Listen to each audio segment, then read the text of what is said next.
something that's really important. It came up in conversation this morning, and I'm going to pass it on now, and I will do it several times. It doesn't just apply in the UK, it also applies in America, but less so because of their political system.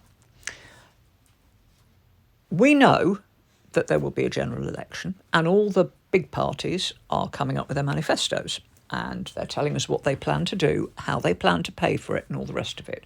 And Labour have come up, or will be coming up with theirs. I'm not sure if they have yet.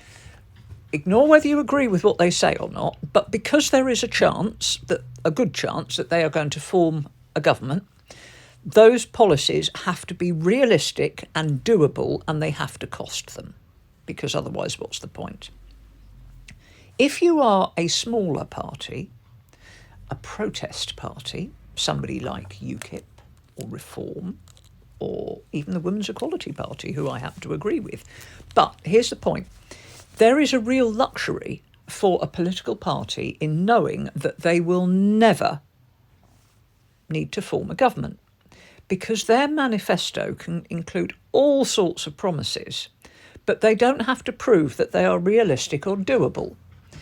If you know that you are never going to take a government in this next election, you can promise every mouse in the UK green cheese every Wednesday and every child an Easter egg on Thursdays. You don't have to prove how you're going to pay for it or how you're going to do it or anything, because you know that you're never going to be asked to do it. Now, that's a real luxury.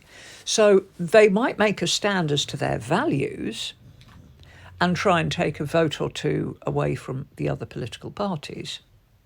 But just be aware, when you see election promises that look like they are unsubstantiated and a little bit too good to be true, and they come from a party that is, let's face it, never going to get power, maybe a seat if they're really lucky, that's because they know full well they'll never have to deliver on those promises.